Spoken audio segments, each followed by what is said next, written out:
Some of you may have already seen with some of the messages coming in, we've got folks from Poland connected for this luncheon today. So good to have folks from all around the world. My name is Mark Romoff, and I'm President and CEO of the Canadian Council for Public-Private Partnerships.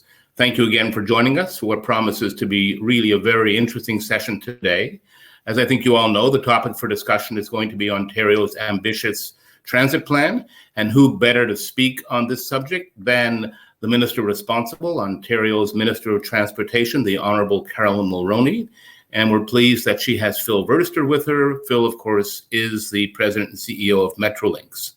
So at the outset, I'd like to thank our event sponsor, John Lang, for helping make today's event possible. I mean, everybody who's organized events knows very well how important sponsors are, because without them, it is truly challenging to put on events like this. And as many of you know, this is our second virtual luncheon event. Back in June, Ontario Infrastructure Minister Laurie Scott and Infrastructure Ontario's President and CEO Aaron Corey joined us to, at that time, announce the province's Spring 2020 pipeline update. And again, given the pandemic and restrictions on how many people can gather together, these virtual events are the safest and most engaging way we can continue to bring our sector together to hear directly from governments on their latest plans. On September 10th, by the way, we'll be hosting Alberta Infrastructure Minister Prasad Panda for our third luncheon webinar. And I think many of you know, there are several P3 projects that are in various stages of development in the province of Alberta. And so Minister Panda's remarks will be very timely, of course. So stay tuned for more details on that event. And as some of you who were at our conference call with members last week, you'll recall that I also mentioned that CCPPP's 28th annual conference will be taking place this fall on November 17th through 19th. And it will be coming to you, as you would expect, from home, on demand, and everywhere. And a big thank you to Aecon, who is our diamond sponsor for this year's conference. Aecon, as many of you know, and its founder, John Bell, have been P3 leaders in Canada from day one, dating back almost 30 years. So it's terrific that Aecon has agreed to be such a strong supporter again of our conference this year. So thank you to John Beck and the gang over there. And as you would expect, our team has spent the past few months researching the best digital platforms available to ensure that we can continue to be the must-attend P3 conference in the world and providing great content in the most interactive and really fun ways possible. As you can appreciate, networking will be different this year, no doubt, but we're working to make sure that our conference this year is even better and that the networking experience will be equally outstanding. So we're working on a very exciting program, and all I can say is stay tuned for more because we will be releasing details over the next little while. And now to today's event. Many of you joined us last November at our annual conference where Phil Verster and Aaron Corey walked us through detailed plans for the Ontario Transit program that was then underway. We all know there's been a tremendous amount of change in the interim, of course, but lots of things have happened and they've been very good. Two key pieces of legislation have passed. One is the Transit-Oriented Communities Act in Ontario, and of course, Bill 171, the Building Transit Faster Act.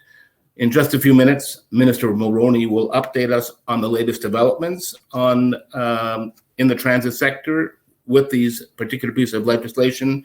And as you know, there have been many.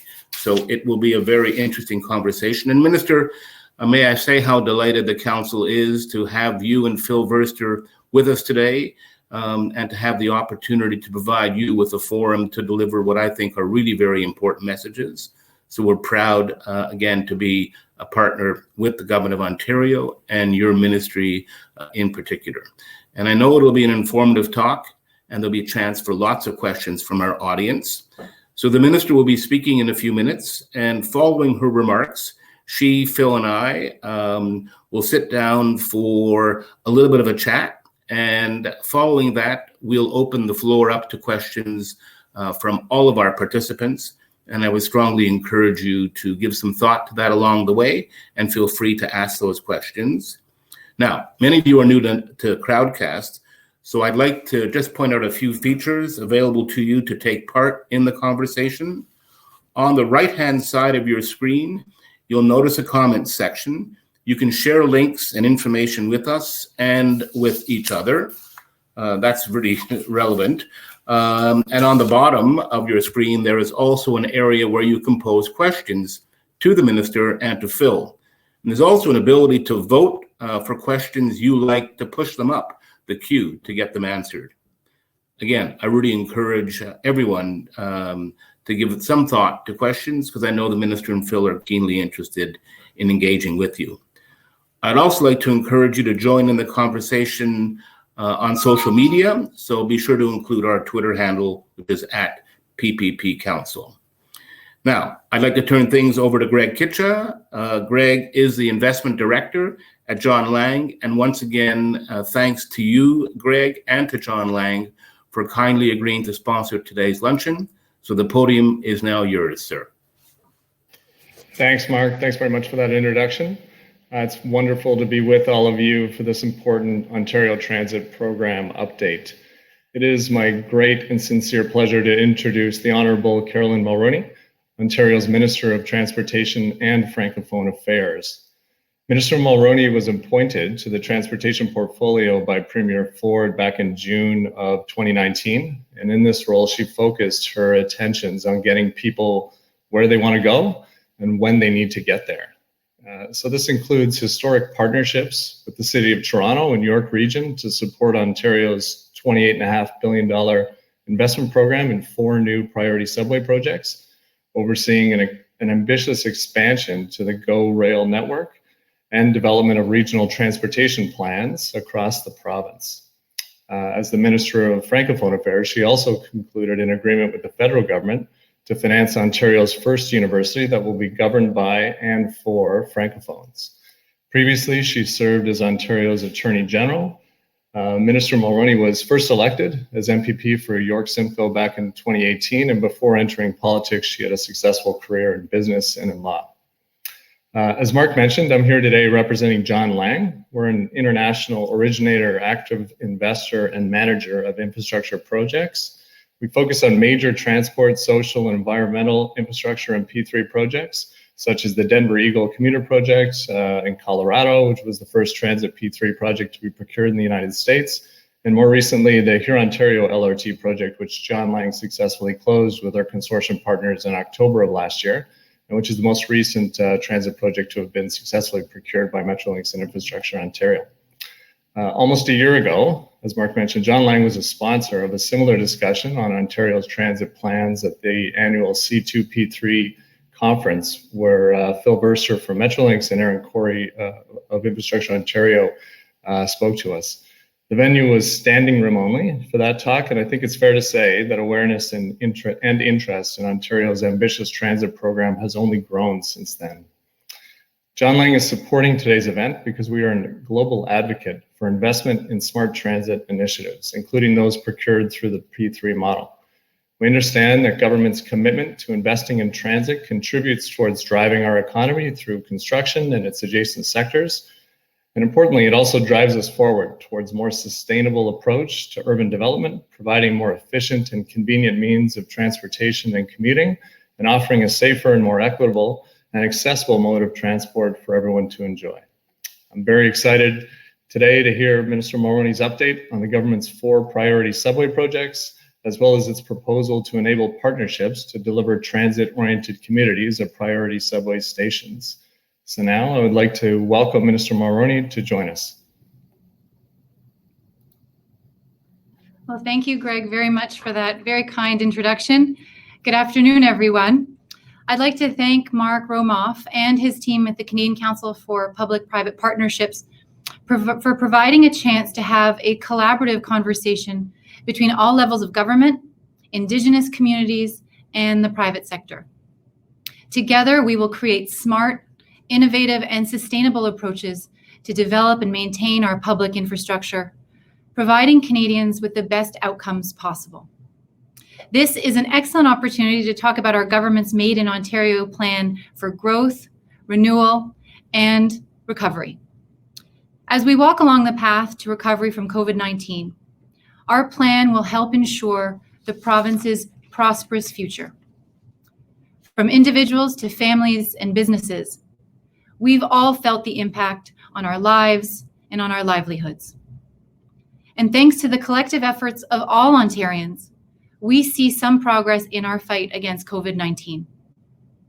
As we navigate these uncertain times, our government's focus is on safely and gradually reopening our economy and providing people with the tools that they need to build a better future. To do this, our government is taking action. Throughout this outbreak, we've been in regular contact with our transportation partners and stakeholders. We've also convened a ministerial advisory council with experts in transit, construction, logistics, technology, and more to help assess the economic impacts of COVID-19 on the transportation sector and to inform our recovery planning. And Mark Romoff was a member of this panel and provided his time, which he volunteered graciously, and expertise to the Ministerial Advisory Council, as well as a number of other people that I've seen pop up in the comment box here today. We've had quite a few meetings over the last few months, and we have received many valuable recommendations.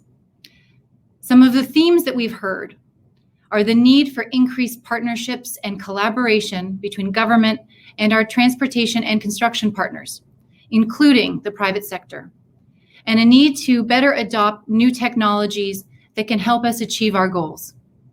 As a result, our government has taken many steps to help Ontario's transportation network bounce back from the COVID-19 pandemic, such as producing a guidance document to help public transit agencies prevent the spread of the virus, announcing additional funding for municipalities to support the enhanced cleaning of transit infrastructure, passing the Building Transit Faster Act, supporting the development of a modern, reliable, and sustainable transit system for the GTA, and passing legislation to streamline highway construction projects. And we will continue to find more ways to get Ontario's people and goods moving to support our economic recovery and to stimulate job creation. As we set short and longer term priorities for Ontario's transportation network, we recognize this dynamic situation will require that everyone work closer than ever. By working together, we are jump-starting Ontario's economic engine by building critical infrastructure projects, attracting more jobs and investment, and cutting red tape to support our municipal partners and to help businesses thrive. That's why last week, through Ontario's leadership, a deal for public transit funding was secured as part of the federal-provincial Safe Restart Agreement. Up to $2 billion will be shared equally between Ontario and the federal government. Transit operators across our province have done an incredible job ensuring that people who need to get around, including our essential frontline workers, have safe and reliable transit service during the outbreak. This funding will help ensure that transit services can continue to be there so people can get where they need to go as our province continues to reopen and people return to work. Under Premier Ford's leadership, our government is working hard to deliver our historic new subway transit plan for the GTA. To achieve our ambitious goals, we recently passed the Building Transit Faster Act, which will expedite the planning, the design, and the construction of our 4 priority transit projects: the Ontario Line, the Scarborough Subway Extension, the Yonge North Subway Extension, and the Eglinton Crosstown West Extension. This legislation, which received royal assent on July 8th, is focused on streamlining project delivery so that we can eliminate roadblocks that cause unnecessary delays, and we can deliver these major transit projects as quickly and as cost-effectively as possible. I'm sure you know that we have already made significant progress in moving these projects forward. We've listened to the market, and the market has responded in an overwhelmingly positive manner. As you may have heard just today, we are able to announce that we have shortlisted 3 bidders each for the tunneling work on the Eglinton Crosstown West Extension and the Scarborough Subway Extension projects.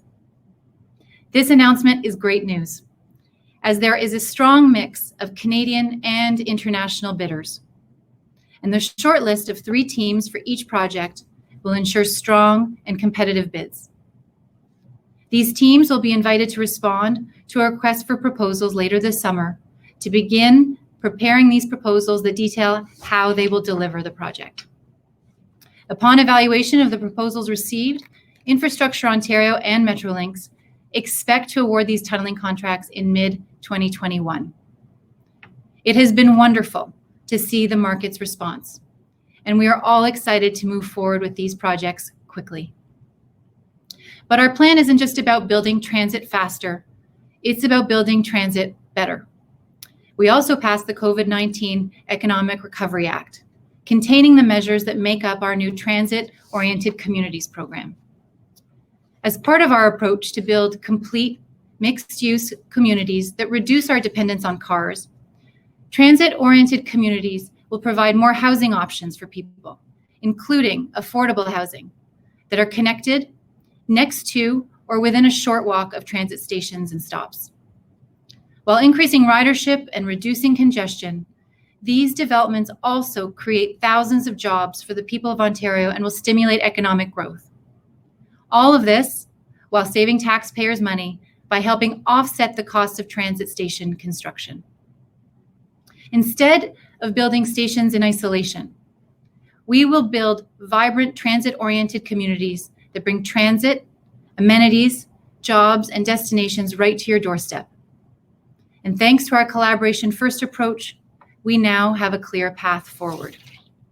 Our successful negotiations with the City of Toronto and the Region of York have produced milestone preliminary agreements to quickly and efficiently build a world-class rapid transit system. But transit infrastructure projects of this scale need the support of all 3 levels of government. And that is why we continue to call on the federal government to join us at the table and to fund at least 40% of our 4 priority transit projects being built in the Greater Toronto Area. In the past, we've accomplished great things with our partners in Ottawa, and we're ready to work with them as full partners again on these nationally significant subway projects. Our plan is a once-in-a-generation chance to speed up the development of the GTA subway network in ways that truly serve the needs of residents and ensures the region's economic prosperity. Only by working together can we restart jobs and development, strengthen our communities, and create opportunities to give the people of Ontario a better future. I look forward to today's discussions and answering any questions about how we keep Ontario moving. Thank you.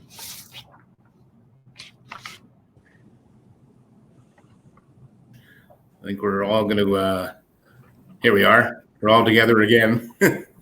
Thank you again, Minister. Those are great remarks. And I think it's really wonderful news to hear about the shortlisting of bidders for both of those projects. It sends an important message, to the industry for sure, to know that these major projects are going full steam ahead, that decisions are being made, and industry is really keen to move on these. So congratulations to you, and of course to Phil. Phil's got to manage this portfolio. It's a huge undertaking, Phil. So congratulations again to both of you for moving ahead on these. And thank you for great scene-setting remarks, Minister. As you mentioned, we're all affected by COVID-19. It cuts across every sector of the economy and right across the country, of course. So maybe as a first question, we could just have a little bit of a chat about the changes that have come out of the pandemic. And I guess one of the questions that surfaces often at the council and with our council members is really regarding how the government and Metrolinx is thinking about adapting its current planning for these major projects to accommodate what I guess is increasingly becoming a new normal. Well, absolutely. I think that you ask about how we adapt and how we adjust to the new normal. I think one thing that we have to recognize is that transportation is an economic enabler, and that transit actually never stopped during the pandemic. Subways and buses and trains were continuing to move people, our essential workers, into our hospitals and to our healthcare facilities. And I think that needs to be recognized. As we were looking to reopen the economy, transit was a major part of our plan, making sure that transit agencies had visibility on our plans, because, as I said, transportation is such an important part of our economy. Our new normal involves new behaviors by riders, who are concerned about their safety, who want to see transit agencies ensuring that transit systems are clean, that other riders are wearing masks. It makes people feel that they're entering into a safe environment if they see other people wearing masks. Different behaviors from governments that realize that we have got to support transit agencies through this difficult period of time, which is why under Premier Ford's leadership, we negotiated with our provincial and territorial partners, our provincial partners essentially, for funding for transit systems. But also, for businesses, businesses are determining new ways their new way forward, asking some employees to stay home. And so that's going to have an effect on transit. So in terms of the new normal, there's so many variables that have changed in the last few months that Phil and I spend a considerable amount of time talking about this on a regular basis. But I think that even though there have been all these changes in how people use transit, how it's funded, and how we maintain it, I think that there still is a very strong case for moving forward with our plans to build more transit. The City of Toronto will continue to grow. People will come back to transit. If you look in other jurisdictions, ridership that are sort of ahead of us, ridership is increasing. And so there still is a case for us moving forward with our 4 priority transit projects. So we're still committed to building new transit. And I think one of the major changes in terms of how we adapt is the procurement of these new subway projects. And as I mentioned in my remarks, we are listening to the market. Metrolinx and Infrastructure Ontario have been conducting market soundings to understand what risks and what challenges the market sees. And so we make changes to our approach to procurement so that we can address those challenges, so that we can attract as many bidders as possible and deliver value as well as quality. So a lot has changed in the last 5 months, and I'm sure it will continue to evolve. But it certainly has not deterred us from remaining committed to building transit. Thank you, Minister. I mean, you made reference to a really important issue, which is ridership levels, and I know this is very much on Phil's mind, because many of the plans that have been developed over the last little while, of course, are based on ridership projections, actually for the next 10 or 25 years. While ridership levels have been down, I think we'll see those numbers turn around a little bit. There's no doubt about that. But I'm just wondering, Phil, if you give us a little bit of the things you're thinking about how these changes or unknowns around ridership are really influencing your longer term thinking. Yeah. So picture this, Mark, post-COVID, it's likely that we'll have less wave of people traveling in on a morning peak, all to come and work in a high-rise or a couple of high-rise buildings downtown. And we hear from many of our corporate partners ideas about how over the next couple of years, decentralizing of office space may happen. More people may work from home, and therefore ridership patterns, I think, will change. To what extent they'll change, we'll see. But what's so important about the minister's comments are that we've carefully looked at what are the challenges we have with the GO network, for example, and the GO expansion project is all about creating bi-directional, two-directional capacity. So I see a future for that type of network with shorter trains potentially, but more frequent trains running in both directions all times of the day. When people will travel in the morning peak out of Toronto towards Pickering, for example, towards Burlington and Hamilton. And that is a very real future we're in. And similarly, if you think of economic development in the region, what we are doing with the subway programs is not really just building subways. What we're doing is we're building a network, which the 4 subways are going to be, like the Ontario line, are going to be at the heart of that type of network. But extending the Yonge North extension and extending Eglinton West and creating more of a network is about creating connectivity.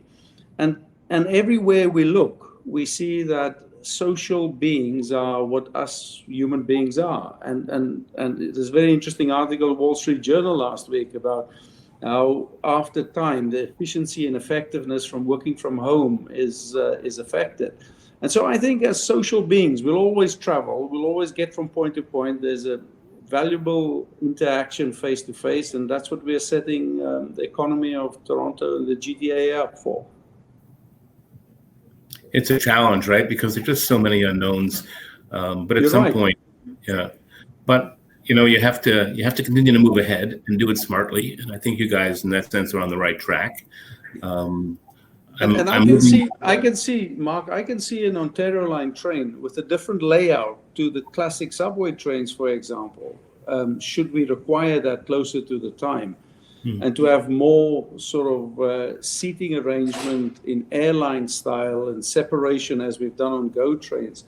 All of that type of flexibility, we're keeping a careful eye on what the market is doing and what people are doing and what the situation is. And as we go further into the procurement, as the minister says, we listen carefully and we will make adjustments. Yeah. I mean, it's obviously not unique to your space, right? Because I think that architects are trying to think through these issues now too, because everything is changing around how we engage with people and the nature of the bubble, if you like, and the ecosystem around us. So just being conscious of that is really interesting, and it will have longer term impacts on the design, even of rail cars, you would think, right, at some point. It's on everybody's mind. Minister, if I can come back to you for a moment. I know one of the other issues that is a bit of an offshoot of a good news story, which is lots of business, lots of projects, notably in the transit sector. One of the concerns out there today is around the possible capacity issues as they relate to skilled trades. And I'm sure you've heard that story from others. I know that Joe Mancinelli of LiUNA is very concerned about ensuring that he's able to provide the skilled trades that are needed to build these projects. Can you talk a little bit about that issue and your concerns around that as it relates to getting these new transit projects built? Absolutely, and you're right. Joe Mancinelli has been an advocate for trying to enhance our ability to meet the labor capacity needs that will emerge as a result of our transit projects, as well as other projects, other public infrastructure projects. I work with Kim Sturma, who's the Associate Minister of Transportation for the GTA, and she's actually taken a particular interest in this issue. We are looking at market capacity issues. We've announced a very bold transit plan with 4 new lines and ambitious timelines associated with them. And so she's actually working directly with Monty McNaughton, who's the Minister of Labor, to develop a strategy around meeting our labor market needs so that we can get these subways built. So we do have a particular focus on this issue. We're developing our response, but it's part of a larger problem that we have in Ontario with the lack of skilled trades. And since we took office, we've been focused on this. I think a lot of people over the last few years have looked at skilled trades as a second best option as a career. And so we've been working very closely with schools, working actually with guidance counselors and almost conducting a kind of marketing campaign directly to students through social media and to their parents, so that when they're sitting around the dining room table and talking about what kind of careers their children should be looking to, that skilled a job in the trades is something that is on the table for them. given that there's great opportunities. I said transit didn't stop. Well, construction didn't stop either during the pandemic. And in fact, of the 4 sectors that grew, construction was one of them, and added across Canada, added over 340,000 jobs last month. So there's tremendous opportunity in the skilled trades, and as a result of our transit plan, there will be a significant opportunity in transit construction. And so we actually look forward to working with organizations like yours to get that word out, because we've got to encourage more and more Ontarians to take a step in this direction. Thanks for that. You made reference, of course, in your remarks to introducing the Building Faster Transit Act. And what's interesting, of course, is that act was passed a little while ago. So it's generated, obviously, as you know, a lot of discussion, and that's good, I think. It's early days, of course, but I'm just wondering if you have a sense yet on what some of the effect has been since the legislation's been passed. Well, yes, as I mentioned, it received royal assent on July 8th. And of course, it was delayed. Passage of the bill was delayed due to the pandemic. As we were putting forward, developing our plan for transit, making sure that we were clearing roadblocks, reducing red tape around how we get transit built was an important part. Not just drawing the map. It wasn't just about drawing and designing the lines. It was about how we're actually going to move forward with it. And so actually, Laurie Scott, I think, spoke to some of the principles that we were considering back in November at your conference. And I think Phil and Aaron may also have alluded to them. We wanted the market to know ahead of time that our government was committed to streamlining the process of getting transit built, because that's actually been the issue. There have been a lot of political roadblocks that actually seem to have accumulated over the last few years. So even before we introduced the legislation, we wanted people to know that these were things that we were considering. And then with the introduction of it, I have to say it was very well received. If you follow Toronto City Council, they endorsed our subway plan, but they also endorsed it with a better vote. Actually, it was 24-1.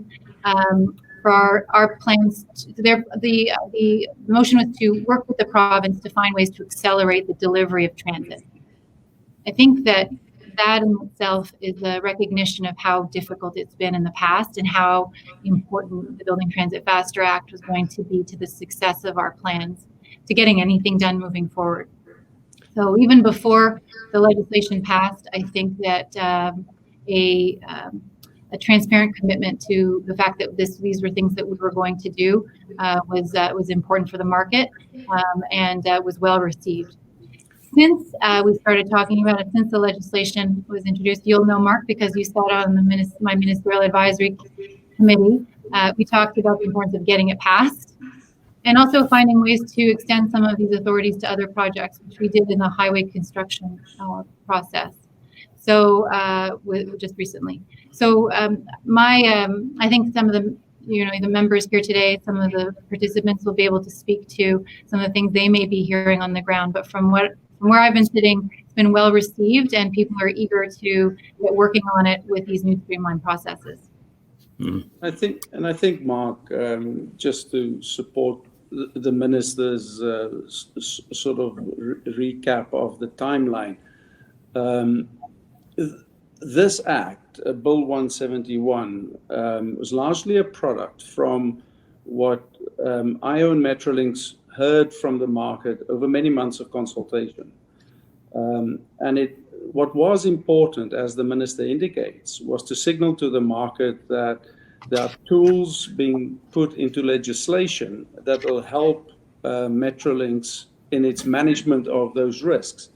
And as everyone on this call would know, and the big thing in P3 is the big thing in any contract is to understand what is the risk reward, and underpinning the risk reward in a contract is what is the risk transfer and who is best suited to manage which risks and resolve those risks. And I would have a very strong view that P3 contracts are not there to be formulaically applied. We must figure out what is the best contract at the best point in time, and you've seen that shift in how we are now doing alliance contracts, and we're doing P3s without private capital in, all part of a different risk transfer that we are doing. And what was so important about the legislation the minister passed and the minister led on was the fact that it equips us with tools. I mean, you think of right to enter, which previously was a very difficult thing to do, how we manage permits, licenses, and approvals, which I know, working with the fantastic people that's on this call that are in our supply chain, are real difficult issues to manage. And so Bill 171 is not sort of something that stands on its own, but is integral part of how we manage projects and how we manage it better going forward, and it helps with that risk transfer equation. Government, we as agencies will be taking risk back, and I think everyone that's working with us on the current contracts we have in the market out there knows that we are taking risk back in huge chunks because we are looking for the optimal risk transfer, and 171 strengthens our hand in that. I'll just add, Mark, that the purpose of Bill 171 is to give certainty and visibility to people involved in the projects on timelines. But really, it's not changing any kind of outcome. We just propose things and we're able to pass legislation that allow things to make more sense. So, if Metrolink is going to be working along a transit corridor, then any developers that will be working in that area all need to coordinate their activities. Working with utilities, getting rid of hearings of necessity, which along a transit corridor, the necessity of that property is very rarely in dispute. And so what that did is it just cut down the timeline by getting rid of red tape and getting rid of processes that really had moved away from their reason for being. And so this was about just bringing in common sense processes to the transit construction process. Yeah, I think it also goes back to a point, Minister, you made in your remarks a little earlier, and that is the importance on increased partnerships between government and the key players in the construction sector. And I think it's at the heart of what you're referring to and Phil's points around risk transfer and rethinking models. In the end, if the partnership is really strong and there's a respectful process that engages both parties, I think that really has the potential to move the equation ahead very effectively and to deal with some of these tougher issues. There's always going to be some debate around them for sure, and you want that at the same time. But I think it's at the core of public-private partnerships, of course, is partnership. So we needn't call it that, and it needn't be that, but the essence of the value of it is that human dynamic that you referred to earlier, Phil. Yeah, absolutely. And I cannot agree with you more. Sort of thinking about this conversation this afternoon, if I had to elevate one of the most important messages that I would like to get across to the audience, it is that collaboration in the delivery of these hugely complex projects is massively important. Now, you get collaboration in different ways. You can get collaboration through a compelling, tough commercial contract. That's one type of collaboration, but it's not necessarily the best. And so you will see that under Minister Mulroney's leadership over the last year, we've branched out into the type of alliance contracting. And that's still a P3, but it's a very different P3. And again, the minister and ourselves are leading on the GO expansion with similar ideas of how we incentivize rather than penalize and we'll share more information on that with the market at the appropriate time. And collaboration is the key. And we are keeping an eye on what is happening across the world in other jurisdictions. And what we are seeing is the same type of movement towards being more focused on each party that's best equipped to deal with risks. Now, just on that one idea of risks, some risks are not dividable. I call it indivisible risks. Both parties have to do something to manage the risk. Now, if you try and pass all of the commercial responsibility for it to one party only, then it just doesn't best suit the risk. And so that type of thinking is at the heart of what we're doing now, and we're figuring out how to adjust our contracts, as the minister said, how we package our contracts even to make sure that the market can bid these packages effectively, as we've now seen happened on our two subway extensions.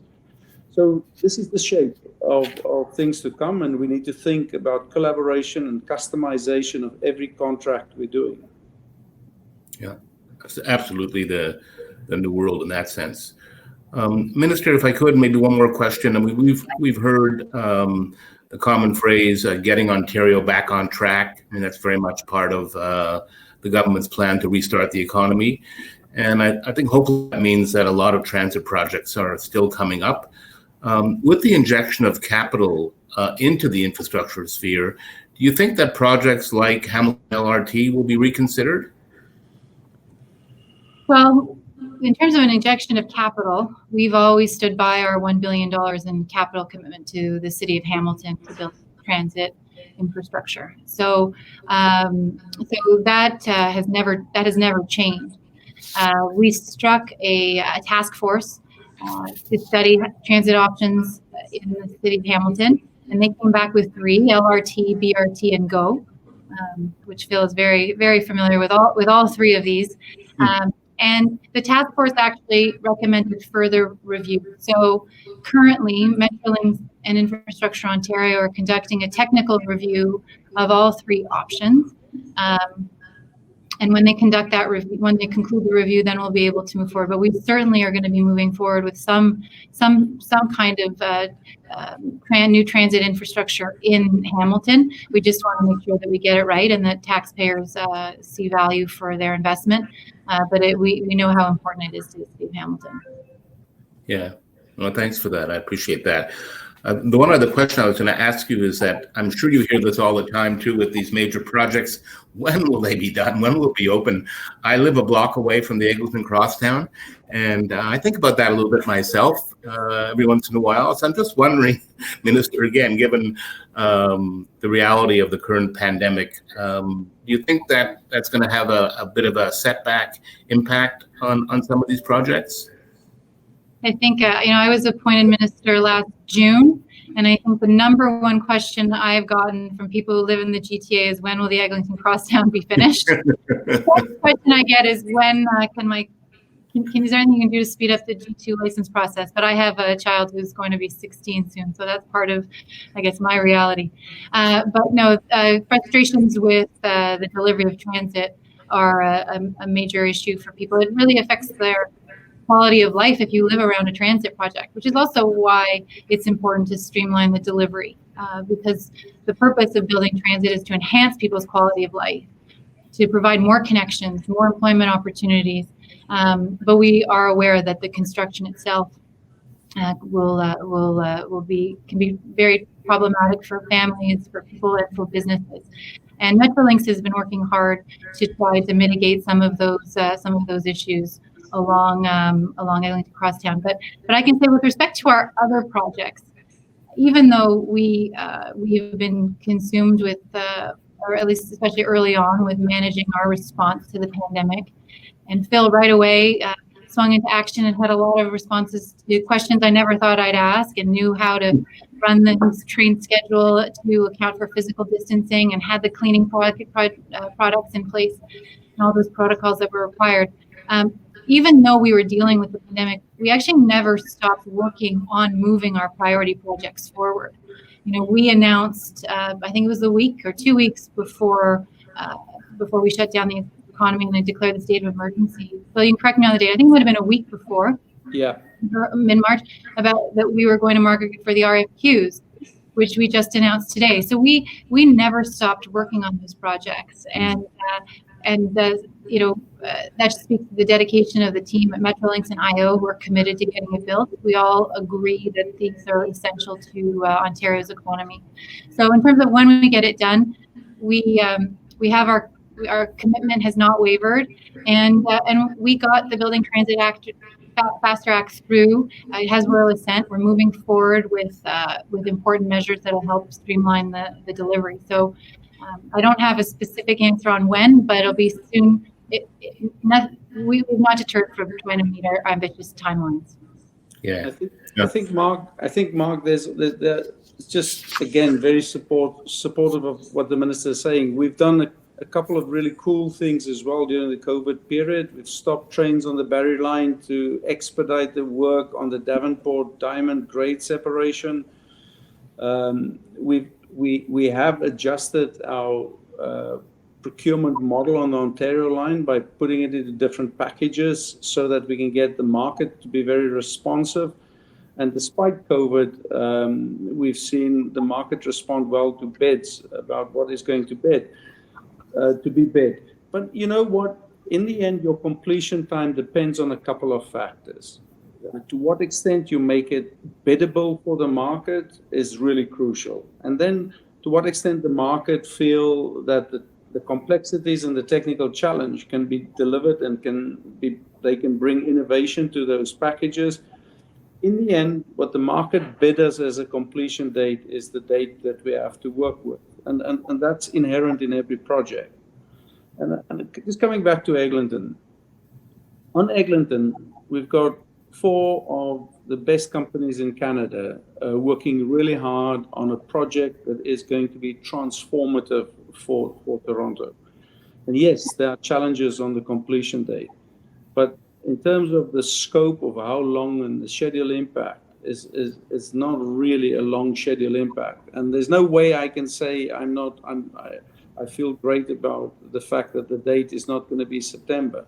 But what I do want to say is keep in mind these complex projects, even if there are a few months impact there, that project is going to be transformative with fantastic value for the community. And this is what these projects do. They transform cities, and we're very excited about all of them. Just look at Finch West, for example. Our supplier on Finch West, our project company Mosaic, is delivering a fantastic LRT. Then we've done great work during the COVID period to move that project forward as well. Okay, thanks, Phil. Minister, if you're comfortable, I think we'll move to take questions from the audience. I know there are several people that have questions for both you and Phil. So thank you, first of all, for answering my own questions and for the dialogue we've had. So if I have to look away, it's because I'm trying to read the questions at the same time. I'm trying to stay focused on you folks. So here's the first one. What kind of population and or traffic thresholds are needed for commuter rail like GO in an urban area?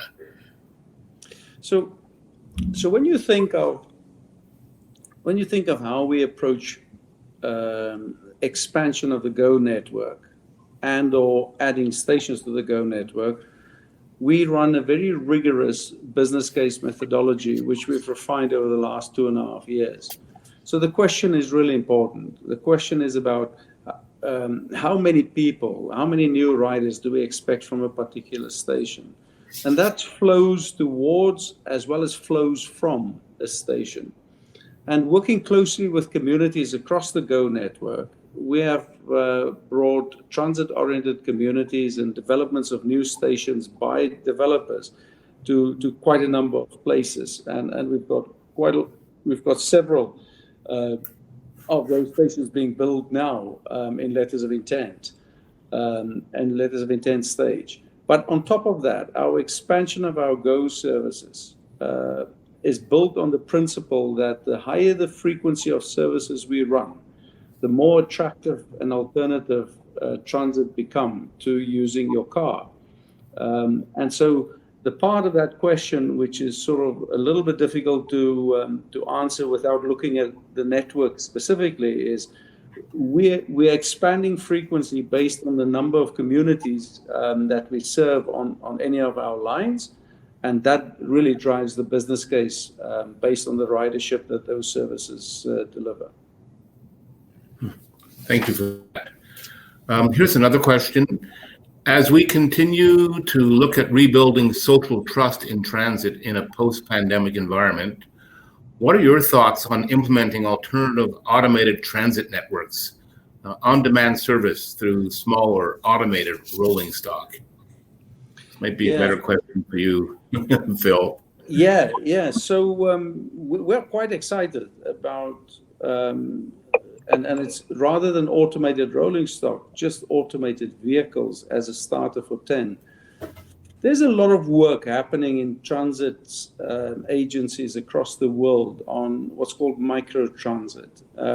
Microtransit means different things to different people, but basically it's the principle that the idea of having big buses on big routes, moving big numbers of people around, is probably going to has already shown a decline in popularity as people want more specific travel, more personalized travel, and want to travel when they want to travel. And I think in a post-COVID world, we're going to see a continuation of that trend towards microtransit solutions. And we've got a couple of things going on. We are bringing a expression of interest to market of how we work with ride-hailing firms on possible microtransit solutions. We have autonomous vehicle trial that we are working on with the City of Toronto in Rouge Hill, and at Whitby we have a similar autonomous trial proposal. So the world of microtransit and autonomous vehicles is definitely ahead of us.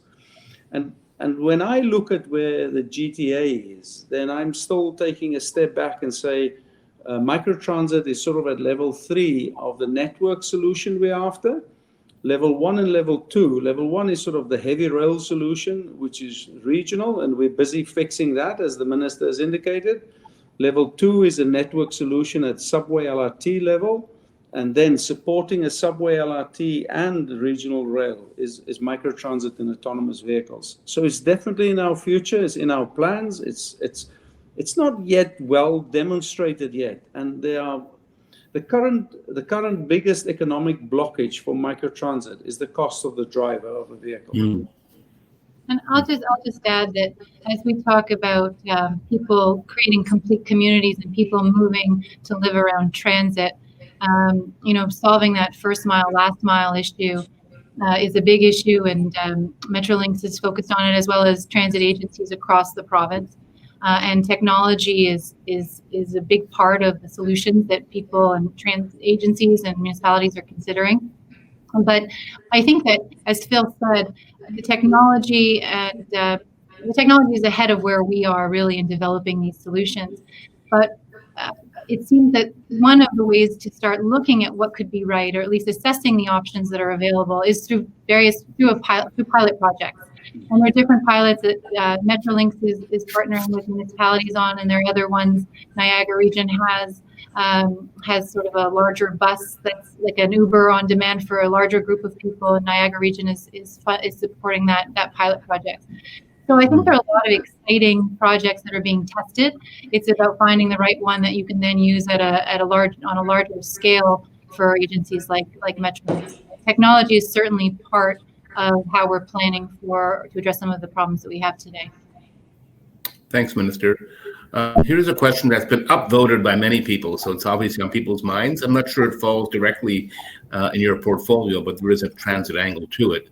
So given the current economic and fiscal landscape in Ontario and Canada, do you foresee the P3 model stepping down to smaller projects than would have normally been considered, more bundling? So that's a great question. And I think this comes back to the really, really important conversation about what is a P3. There's quite a lot of things that are P3s, and there's a wide spectrum of what does a P3 constitute. When you have a smaller project with a repeated build structure to it, so you've got many different things that are very similar. then you can adopt an approach of having a formulaic contract structure. When I think of P3s, I think of anything that has private capital involved and which hasn't got private capital involved, and anything that has a risk transfer which is very even between the owner, Metrolinx, and the contractor, such as in an alliance model. These are all P3s, because what we are doing with these contract structures is we're focusing on getting the highest level of innovation and highest level of participation from the private sector, not only in the construction, but also in the operation and maintenance thereafter. So part of me says, I don't really want to answer the question as if it's an assumption that this is a private capital driven P3. I do not see private capital driven P3s as the answer to all ills. I do see collaboration with the private sector as a massive part of any solution we come up with. So when you look at the contract structures we are putting out in the market now, everything from GO expansion through to the subways, through to what we do at the Union Station Rail Corridor, these are all based on collaboration models, better understanding of risk transfer, and it's not really a formulaic approach, such as what the question seems to ask me about. And yes, and Phil can speak to some of the projects that we have in the transit sector, and you've seen, we've talked about it already, that we're listening to the market and making adjustments to our procurement so that we can be successful and meet our objectives. But with respect to the question in terms of the situation in Ontario and Canada, the fiscal situation, we certainly are open to finding ways to partner with the private sector when there's such a strain on our resources to support people who are really in need or really suffering in ways that we hadn't predicted, a year ago. We've got to find a way to work with partners like the private sector to deliver public infrastructure, whether it's in the healthcare space or the education space. We've got to be open to that. I'm not sure how far along Infrastructure Ontario has gone in that, but I think that it's certainly something that we have to be open to. But as Phil said, the model for P3 doesn't just mean it doesn't mean just one thing. It does, to us, the way we've been talking about it, at least with an MTO and Metrolinx, is talking about in terms of finding the right kind of partnership with the private sector. I'll leave a thought with you, Mark, just an interesting thought. The idea of a fixed price P3 as a formulaic P3, I see a world where even construction management, for example, as a contract form and a partnership over many years, that's a P3. That requires as much innovation, as much just good thinking, good collaboration to deliver real value for the taxpayers. So that is the formula, is really, as the minister says, how do we get good value? That's the key. Mm-hmm. Yeah, agreed. Here's a very specific question that's come in. All day GO trains to Hamilton, not Aldershot. Anything in the near future? Phil, I'll let you handle that one. Yeah, I'll take that one. Since I joined here in Metrolinx, I've said that Bowmanville, extensions of GO services to Bowmanville, Niagara, which includes Hamilton, as well as the really important corridor of Kitchener Waterloo. Those three all make my list, my top list of top priorities. Because I do think it's transformative for those communities. And while I don't want to talk specifically about when we're going to expand services to Hamilton and potentially to Niagara as well, everyone knows out there we've been doing immensely valuable infrastructure work at Bayview Junction, for example, and our expansion of railways, of GO services, the minister is going to make announcements in the near future about all of this, but as we get out of the third stage of lockdown, we're very excited about the services we're going to expand again, and we're looking at all of these key corridors, because every key corridor has requirements. We've got very exciting ideas for every corridor, and the minister will make these announcements imminently. Okay. Another question maybe for you, Phil, I'm not sure. So responding to comments about benefits of increased collaboration of all parties delivering transit infrastructure, what's the forecast for collaborative and alliance as a % of total contracts? Beyond Union Station, are there particular projects more likely to change from more traditional P3s? Yeah, great question. So, the moment someone says, but what's going to be the ratio of collaborative contracts such as alliances, it's not really the way we look at it. Where you have contracts where risks are really indivisible and you just cannot draw a clean line between the risk and the risk pot, an alliance leads logically to the outcome. And there's a degree of complexity that requires alliances rather than just a fixed price type contract. But I'm very inclined to adopt more construction management and target price type contracting. There's a lot of collaboration through construction management type contracting rather than just fixed price contracting. Mm-hmm. And I think the natural tendency with fixed price contracting is that there's a presumption of certainty on price. I don't agree that there's that stronger presumption, because people, if the underlying risks aren't well allocated, then the pricing reflects risk pricing rather than fixed pricing. So, and it just creates an inordinate degree of tension in commercial negotiations. Now as the colleagues that are on this call know, we've strengthened Metrolinx's commercial capabilities significantly over the last 2.5 years, and we can have these difficult commercial conversations any day of the week.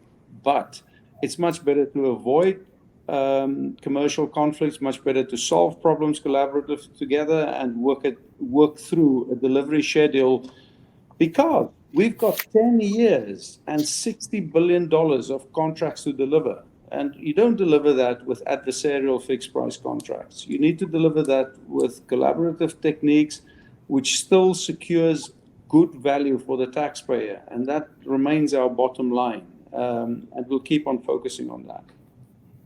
Thanks, Phil. One more question. This might be for you, Minister. We've heard a lot about the need and role of community benefits when it comes to transit projects. And the government's looking to build a lot of new lines and expansions. So what do you think is the key element that you're looking to accomplish with community benefits in the affected areas? Well, one of the reasons we wanted to build these subway lines is to deliver benefits to the communities that previously did not have transit connections, for instance, certainly along sections of the Ontario line, to create more connections to more employment opportunities. But I think technical difficulties on my end. I think what you're referring to, though, is creating economic benefits to people around the transit lines, so that they can also benefit in the economic benefits that the economic derivatives of the building of the transit. So creating employment opportunities, and we certainly, for the 4 priority transit projects, we'll be looking to build in apprenticeship and employment opportunity stipulations directly into the project agreements. It's still very early. We're not at that point yet, but we recognize how important it is to include community benefits in a conversation about how to deliver those to those communities that are affected as part of the deliberation around the agreements themselves. So it'll be part of the project, but it's still a little early to go into any details on that. Okay, thank you, Minister. Phil, this might be one best for you, especially given your experience in the UK. How do you overcome public cynicism to P3s and a resistance against companies making a profit, certainly within the media, that the UK found? This has substantially affected P3 as an acceptable means of delivering large-scale projects in the UK. Yeah, I think that question again has at its roots sort of a partial formulaic definition of a P3 at its heart. And P3 contracts in the UK, in my view, for too long were based on transferring inordinate amounts of risk to the private sector. And what you then get is you get risk pricing that pushes the value of the contract up significantly beyond what looks like a fair return for the value that taxpayers get. That's at the heart of what we're doing differently. If we were going to follow a similar mindset, we would not be doing what we're doing on subways now, and that is breaking the projects up in smaller bits and making sure that we have a better risk transfer. I think what's interesting about the question is there's a presumption in there that profitability for the supply chain is frowned upon. I would quite forthrightly say that our suppliers must make good returns. They must make fair returns. They must. We have a competitive process, and the competitive process governs to what extent parties make returns. But our economy works because of the innovation of companies such as Aecon and Dragados and John Lang and ACS. And these companies are very innovative, and they bring innovative solutions to us. And there's a reasonable return to be made. This is the way the economy works. And we focus on making sure that we get the best value from these entities, and then work with them within the contractual framework we've got to make sure they deliver to schedule and deliver to budget. And these are very important commercial relationships, and it's important that they make fair returns. Okay, good answer. Minister, this is a question, if I could ask of you. It's really about the relationship that the province and Metrolinx and the City of Toronto has developed when it comes to projects in this space. There's been a fair bit of agreement on a number of factors and plans, so it looks like you're all on the same page or getting there.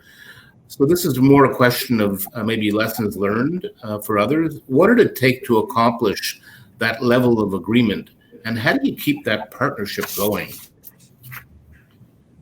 Well, it's I think it surprised a number of people when when it was announced that all three levels of government agreed on what the transit plan should be for the GTA. But I think that agreement comes from an understanding that we all want the same thing, that there is a transit infrastructure deficit in the GTA, that Toronto and the GTA have been growing in so many ways, but from a transit perspective, it's been stagnant. And that we really needed that investment, and I think a recognition that we all want the same thing. The province looks at GTA as its economic engine, and anything that's holding back the ability of people to get jobs and to contribute to our economic growth is an issue for us. And for the City of Toronto and for York Region, it's about moving people. And contributing to their own economic growth. So I think that a recognition that we all want the same thing is important and is fundamental.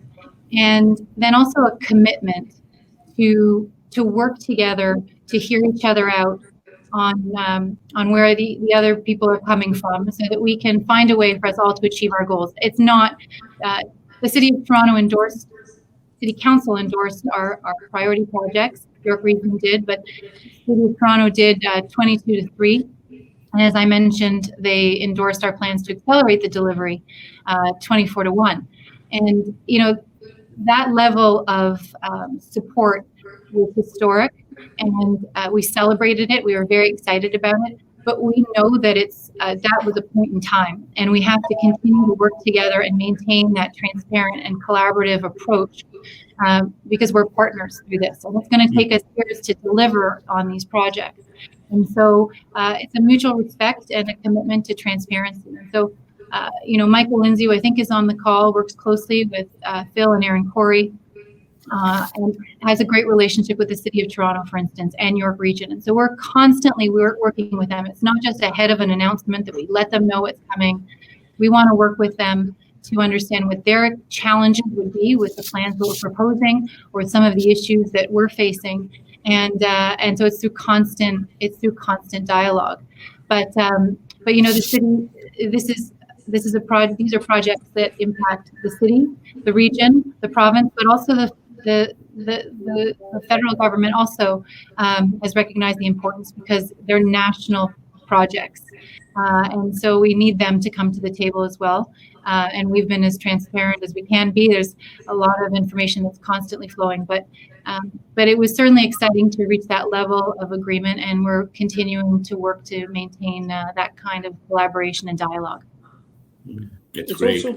Also, Mark, exactly as the minister says, there are levels of political agreement, and then there are supporting levels of just business. How do we do business? And I want to give a call out to Rick Leary, who's the president of the TTC, as well as Chris Murray, who's the city manager at Toronto, and just say the working tables we've got, where we do issue resolution per each part of the transit portfolio, are working really well. And the people within the city and the TTC want the same things that we want, and they want transit to be built as quickly as possible. And I think there's been a huge alignment created over the last 5 or 6 months, or probably longer, and that gives momentum to those tables.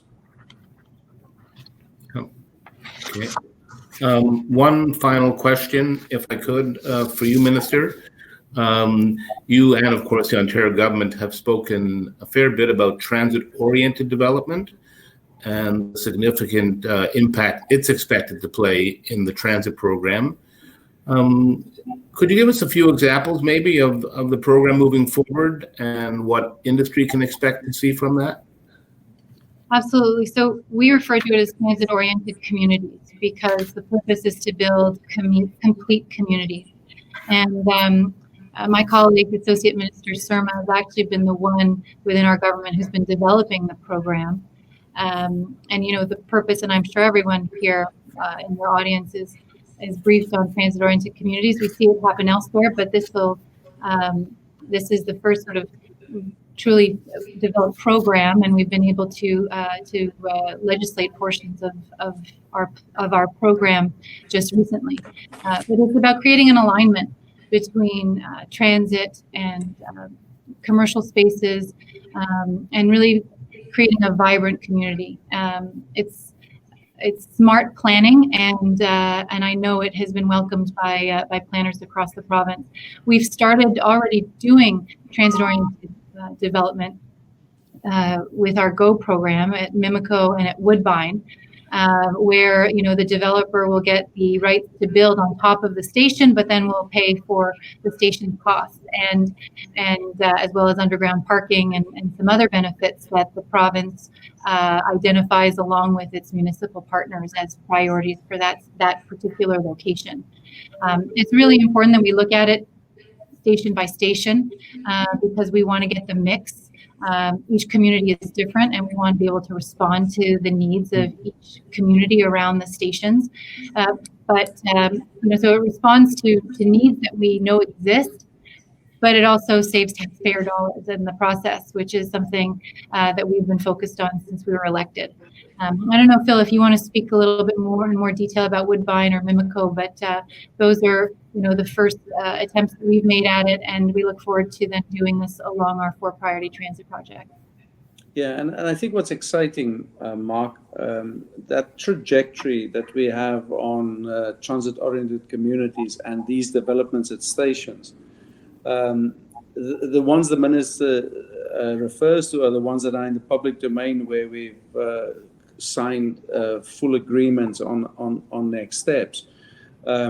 There's a huge list of others that are in the final stages of letters of direction being signed, and the impact on our programs is very significant, and the benefit for taxpayers are very significant. And when you look, especially on the Ontario line, you can go to nearly every station location, and we've got development proposals at every station location. And this is how cities are built, and this is how transit should work. And that is, it's a good sign. It's also a sign of what post-COVID world will look like.